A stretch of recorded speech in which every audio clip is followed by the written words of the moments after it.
River State Governor Fubara has appointed the immediate past Speaker of the State House of Assembly, Right Honorable Edison Eye, as his new Chief of Staff.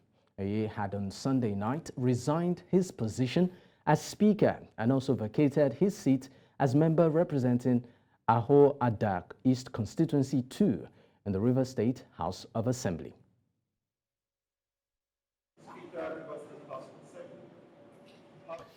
And of course, Evans Ufeli, legal practitioner, joins me now to discuss more on this. Thank you so much for your time, Evans. Yeah, good evening. Good evening. I mean, interesting times, you would say, again, in River State. Now, let's start off with a bit of this background. Now, although the resolution signed by parties during the peace meeting held at the instance of President Bola Ahmed Tinubu recognized Right Honorable Martis Amaule as Speaker of the House, it did not include Eye vacating his seat as a member of the House. Now, was vacating a seat actually necessary? Well, he left that seat without actually giving reasons why he did so. Okay, so one of the ways you can cease to become a lawmaker is the path he just chose, which is resignation. The other is death, and the other is recall.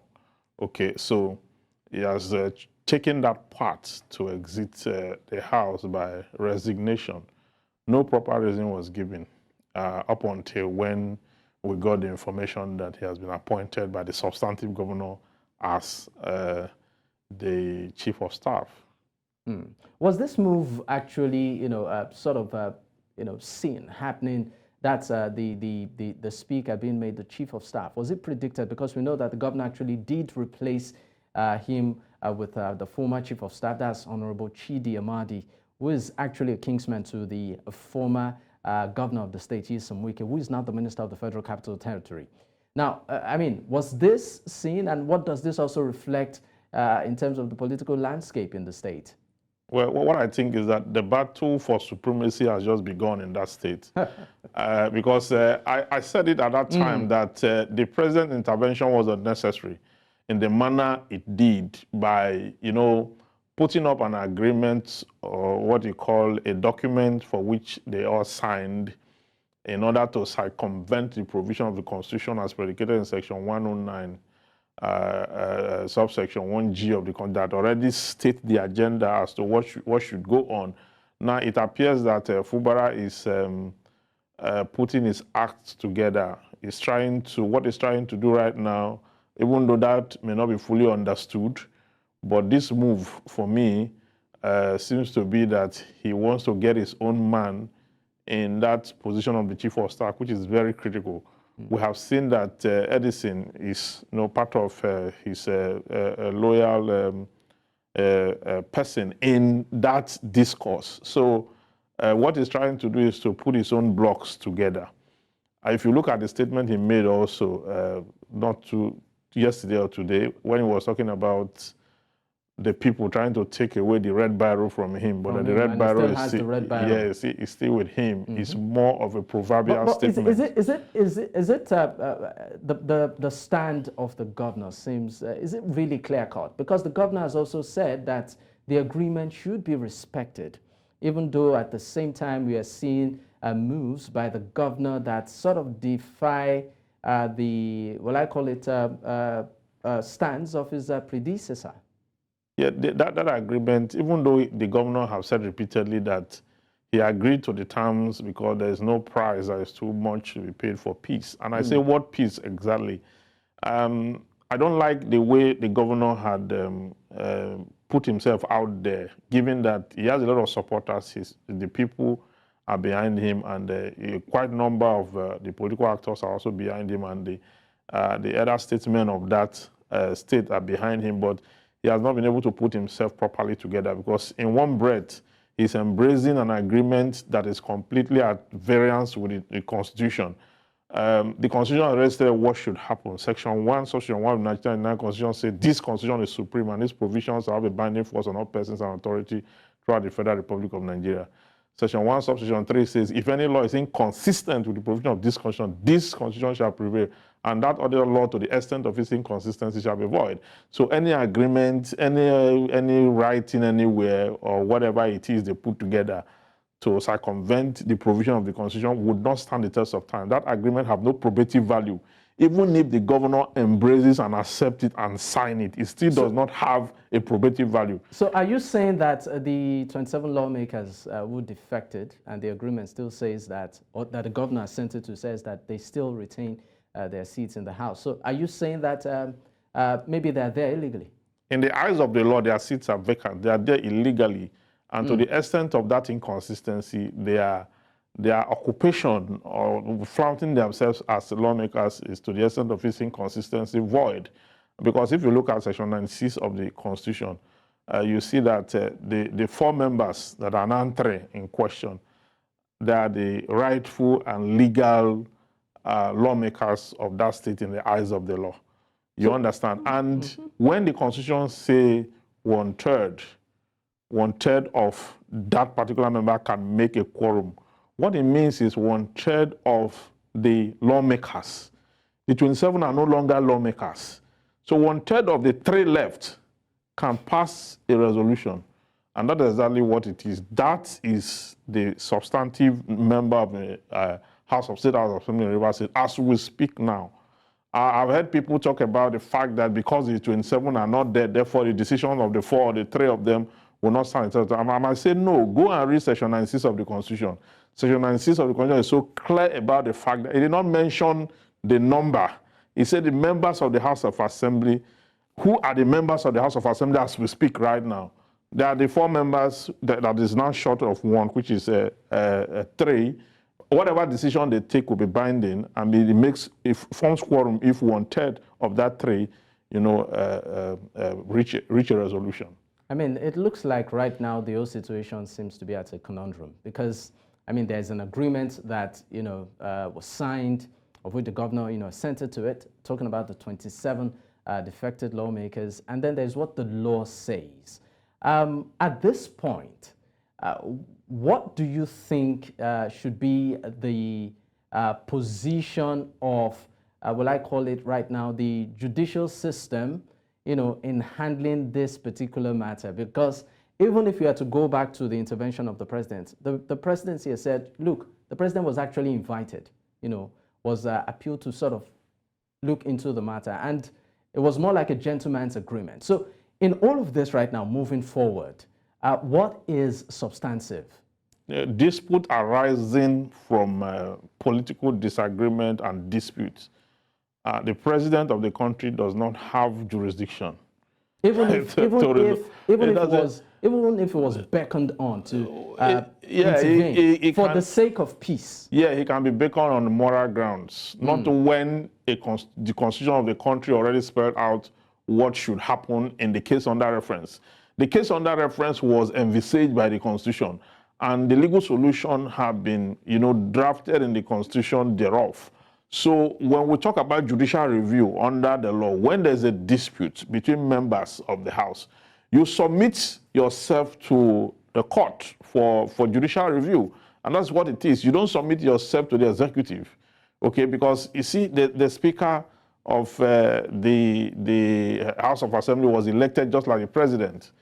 The governor of that state was elected just like the president. So it does not lie in the mouth of the president to go and start ordering a state governor, go and represent budget, go and do this, go and restore this, to pay them their salary and all that. It's like, I mean, that's why I say Fubara should own that mandate. You see, the people voted for him and not the president, okay? And that mandate is sacred. He needs to own up to that. That is why this beggarly way or this seeming cowardice is not what is required. But do you think the governor, the current governor, has the kind of influence and impact like the previous governor, the immediate past governor, to actually, stand shoulder to shoulder and weather this kind of storm and come out still floating? The immediate governor started from somewhere. He became what he is today as a result of extreme battling everybody, including those who helped him to get where he got to. That is how he started, okay? So the political precedent is there. The polemics is that politics is not for the faint-hearted. On easy lies the head that wears the crown. So if you are not going to be confrontational or insist on what the law says and stay with that, you are not going to go anywhere. What Fubara is doing is encouraging Godfatherism. Today, he's talking about the fact that the agreement was okay, it's for the good people of Rivers State. Tomorrow, he's saying they want to collect biro from him, he's still with the biro. And the next time, he's talking about a different thing. So I just hope the people will not leave him, because the support is still there and all that. But he needs to buckle up. And ensure once you are in tandem with the law, it does not matter what the adverse party does, so long as you are doing what the law says you should do. Insist on what the law says is the right thing. And in doing that, you will be on the part of the people and you'll be on the part of the law. There's no way you'll be pushed out of that. So it does not matter the level of politicking that should go here and there. He's the governor of the state. But again, you also want to agree, because I would like to pick the words of the governor. He said, in the interest of peace. You know, that's why, you know, this agreement was how much peace? So how much peace you would has it also gotten agree that without peace, you know, you cannot have progress. You cannot have a smooth administration. You cannot administer well. So, I mean, won't you want to say that the key factor here being peace in the state is what the governor, which of course is in the interest of the people in the long run, is what the governor might have considered and said, you know what, let bygones be bygones on this particular matter? Yeah, there's a place, there's a role that peace play in political advancement and engagement. But the agreement on that reference does not even represent anything peace. You understand? The agreement was made to set aside the Constitution. You can never have peace anytime you come to an agreement to set aside existing laws, supreme law of the country. You can never have peace. The reason you will not have peace is because you are going to get it wrong the more for coming together to order a governor to go and start up a process that has been concluded, and then give him orders to work around with the mandate the people have given to him.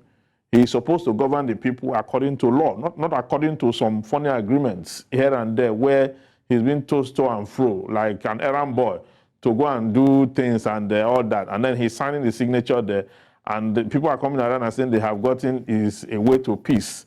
How much peace has he gotten since he signed that agreement? Okay, why is he saying today now that they want to take biro away from his hand? Okay, but that is still with the biro. Does that represent peace? So what exactly will lead to peace? Is it not to stick to what the law says? People defected from a political party when there was no division, no dispute, no whatsoever. The Constitution said their seat is vacant. Let the Speaker of the House give effect to it by law, pronounce their seat vacant, let INEC conduct the election. Before all that was done, the adverse party went to court, got an interim injunction to restrain INEC from doing that. The said interim injunction now have been extended, but there's a limit to which you can extend interim injunctions. You still you're just postponing the evil day to make sure that they have a political solution to resolve the dispute. But the dispute cannot be resolved until they follow what the law says, until the Constitution is respected, and until Fubara is respected as the governor of that state. That is only when you're going to have peace. You don't want him to be a governor. You don't want him to take decision as a governor. And at the same time, you want to stay somewhere and be controlling a substantive governor. This issue of Godfatherism should come to an end in this country. It's part of the reason why we're not growing politically.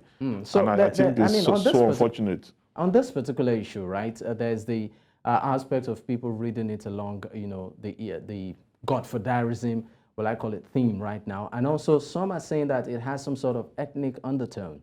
I'd like to know your opinion on that.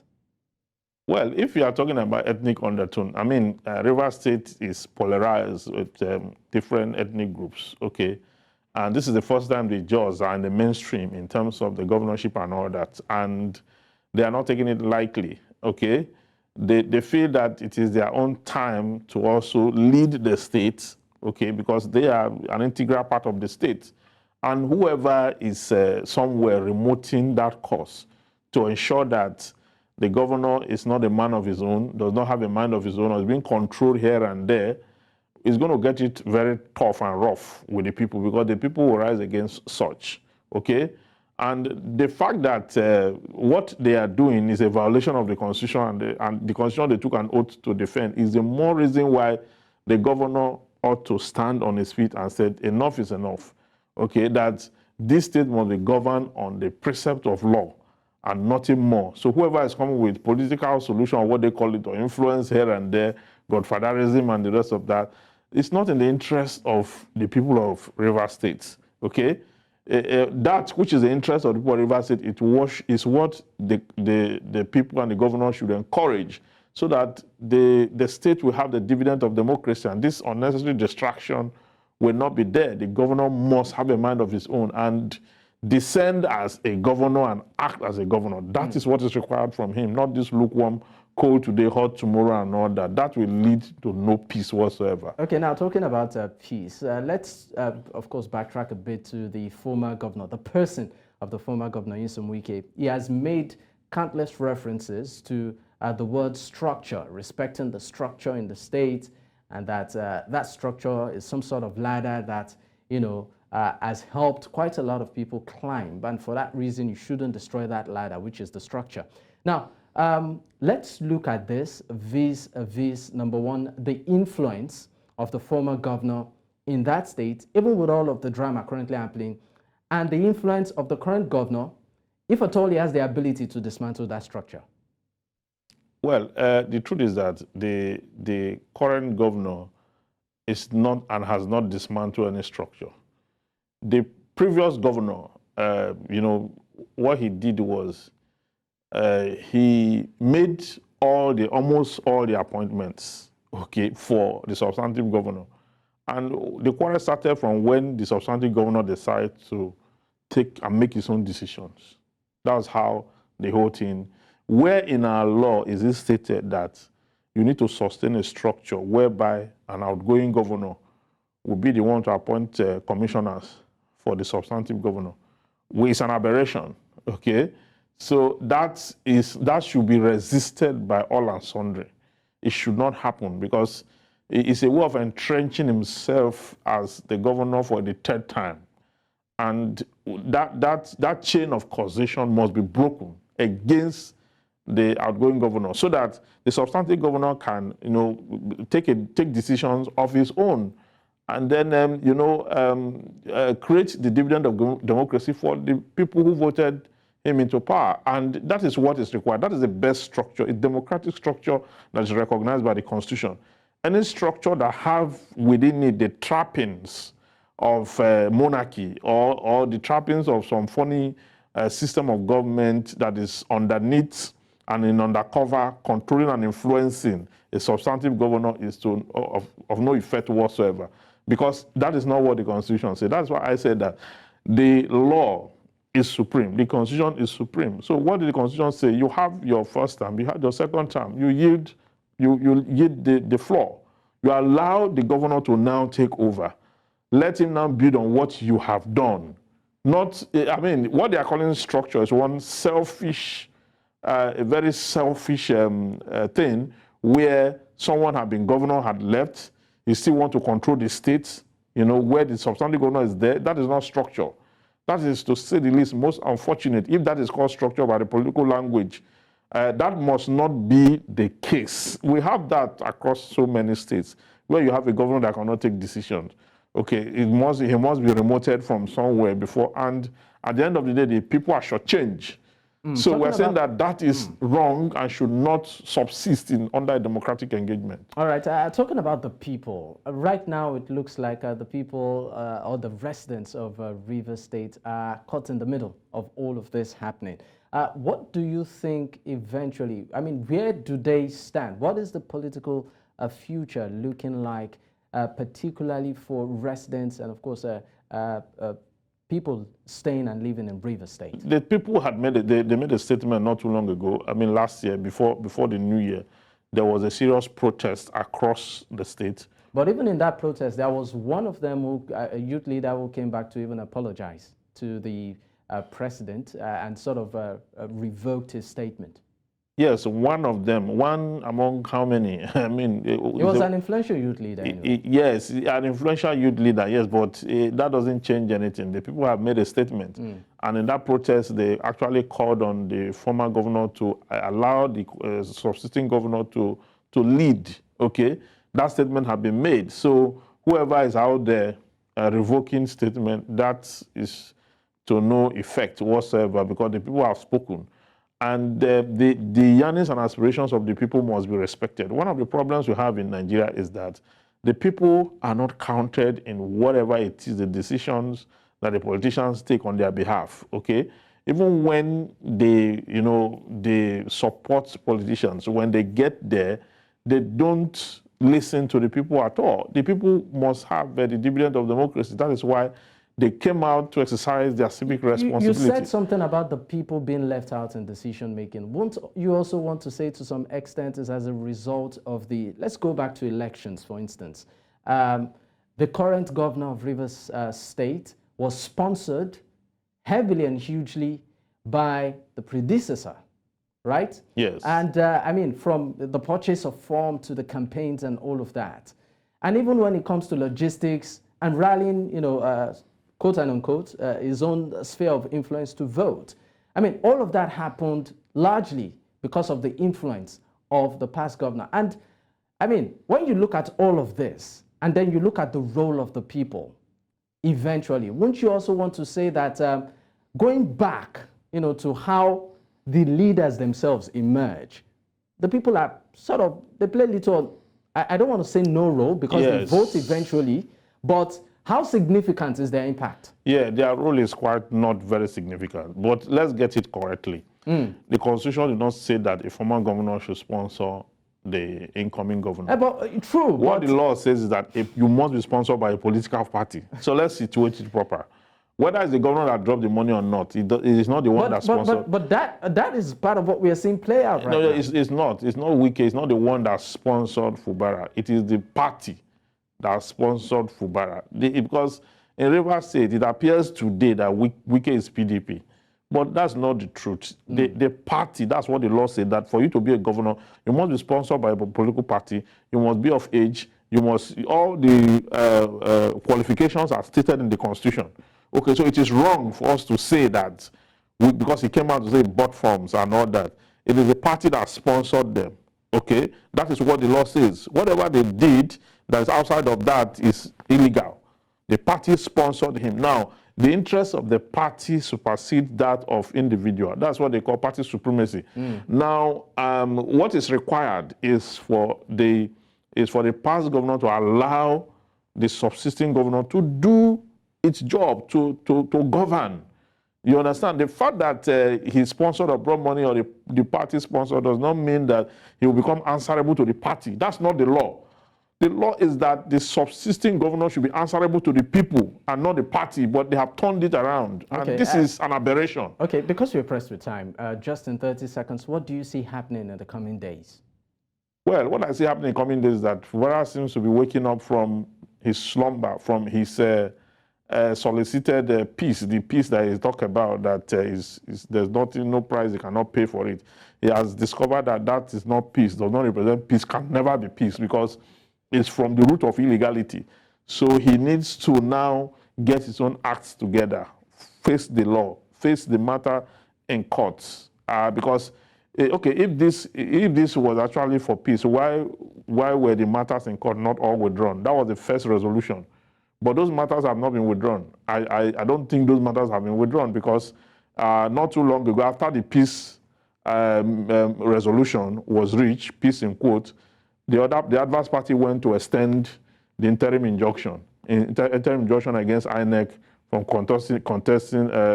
conducting elections, okay, against the 27 members. So you can even see that even the PDP, okay, the governor had not even obeyed the said agreement. Both sides, okay, are in breach of the same agreement they said is for peace.